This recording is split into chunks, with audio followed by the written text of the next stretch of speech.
Before you can organize your outer world, you must face the inner one. Carl Jung said, "Until you make the unconscious conscious, it will direct your life and you will call it fate." Most people live in chaos not because they want to, but because they're unaware of what's truly going on inside them. Your room, your schedule, your relationships, they all mirror your mind.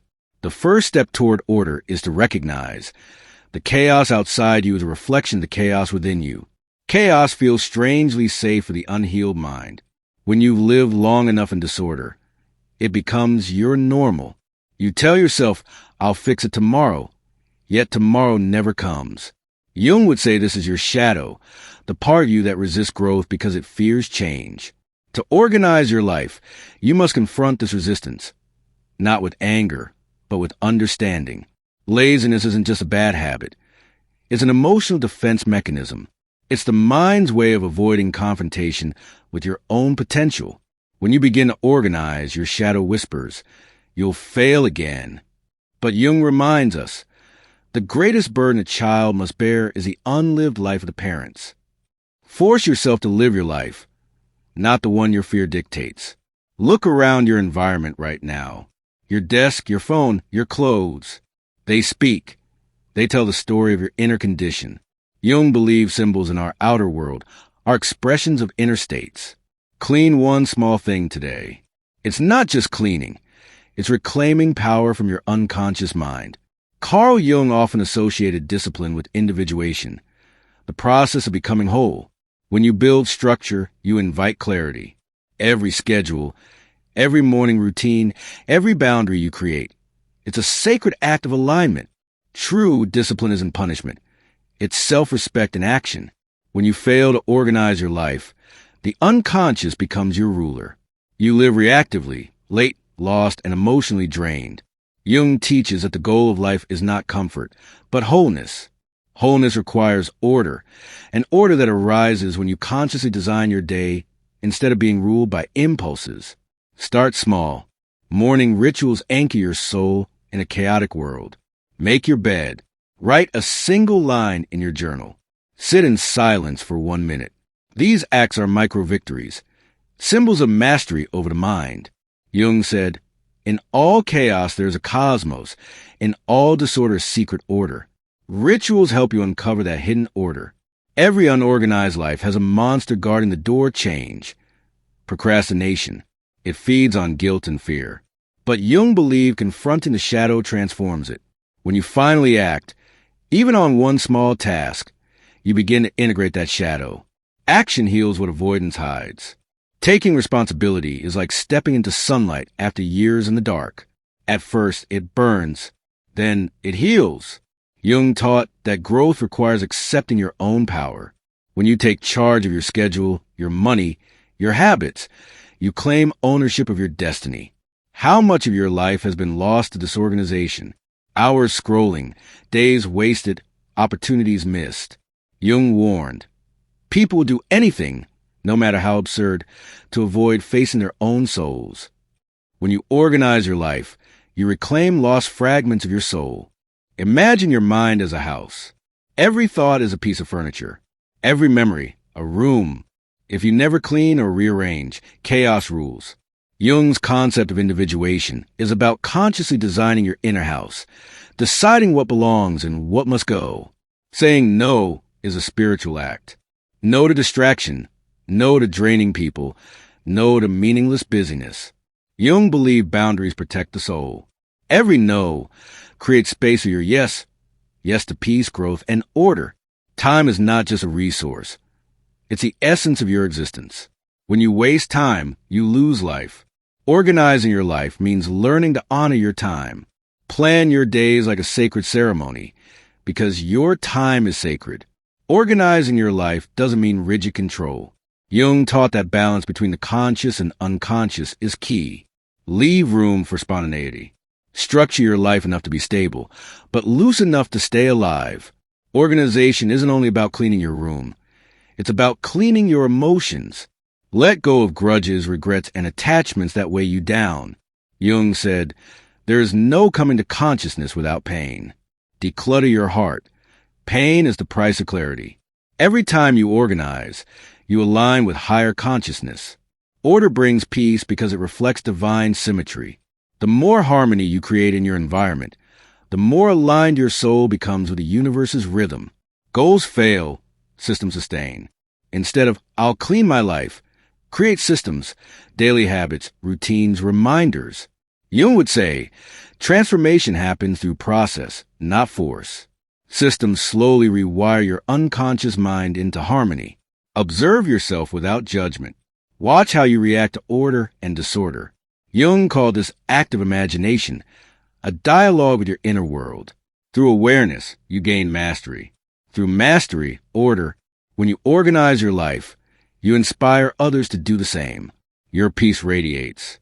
Jung believed transformation in one soul ripples through the collective unconscious. You become a symbol, a living example that order can be born from chaos. The final step is not perfection.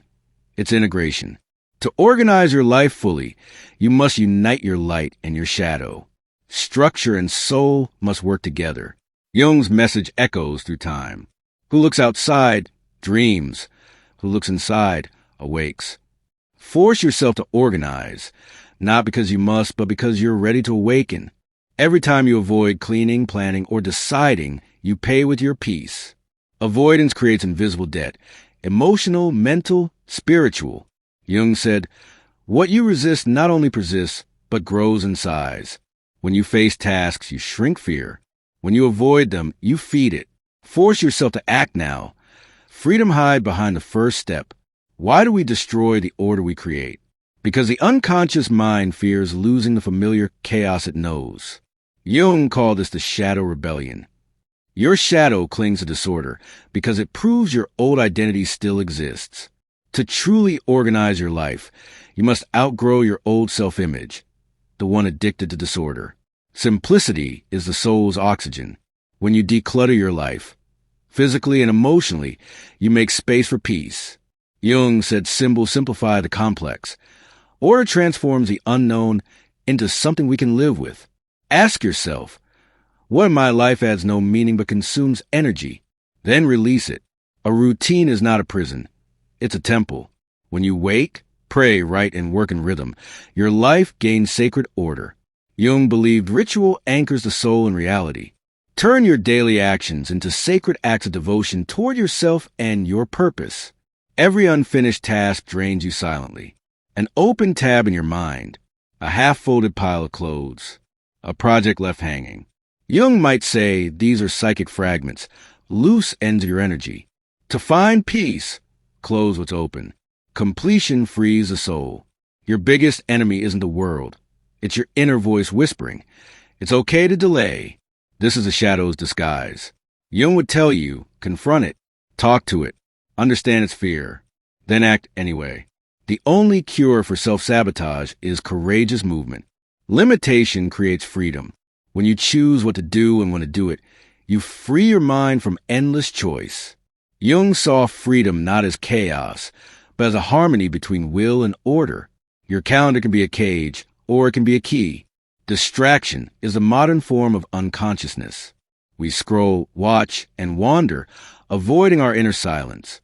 Jung said, people will do anything to avoid facing their own soul. To organize your life, organize your attention. Where attention goes, order grows. You won't always feel like it. That's the truth. Motivation fades. Structure stays. Jung's idea of individuation wasn't about waiting for inspiration, but about building a life of intention. You don't need motivation. You need meaning. And meaning is born from consistency. Sometimes we stay disorganized because we fear what comes next. Success demands responsibility, attention, transformation. Jung believed the shadow fears light because it means death of the old self. But every ending of an old version births a greater one. Dare to be organized enough to evolve. Every soul fights two forces, chaos that destroys and order that creates. Both live within you. Jung said, there is no coming to consciousness without conflict. To organize your life is to choose creation over destruction every single day. When you clean your room, you cleanse your energy. When you arrange your desk, your thoughts follow. This isn't superstition, it's psychology. Outer order signals inner readiness. Start with your space, and your spirit will soon align. Your inner child resists order. It just wants to play. But your adult self must guide it lovingly. Jung believed maturity means balancing instinct and responsibility. Organizing your life is an act of reparenting yourself, teaching your inner child how to feel safe in order. The first hour of your day decides your direction. Jung said, "The greatest and most important problems of life are fundamentally unsolvable. They can only be outgrown." When you control your morning, you outgrow confusion. Wake with purpose, and life follows your rhythm. Some things must end for order to begin. Jung taught that rebirth always requires death of old habits, old attachments, old identities. Clean your space, but also clean your life. Let go not to lose, but to create room for peace.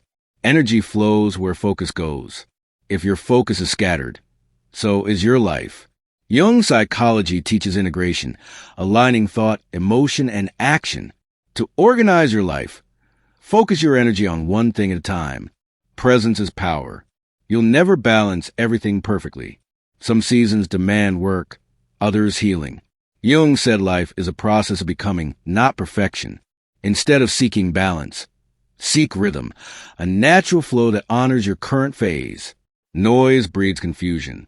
Silence breeds clarity. In silence, you can hear your true thoughts, your real needs, your higher calling. Jung often used solitude to meet his unconscious mind. To organize your life, you must first listen to it. Find moments of silence every day. That's where order begins. Alchemy isn't magic. It's transformation. Every repeated action, done with awareness, turns chaos into gold. Jung saw life as a series of symbolic acts that change the psyche. Organizing your life is psychological alchemy, turning disorder into wisdom. One day, you'll look around and realize your room is clean, your mind is calm, your heart feels light. You didn't just organize your life. You became the order. Carl Jung's truth echoes. Who looks outside dreams. Who looks inside awakes. You are now awake, not because life became easier, but because you became stronger. Force yourself to organize your life until it becomes effortless.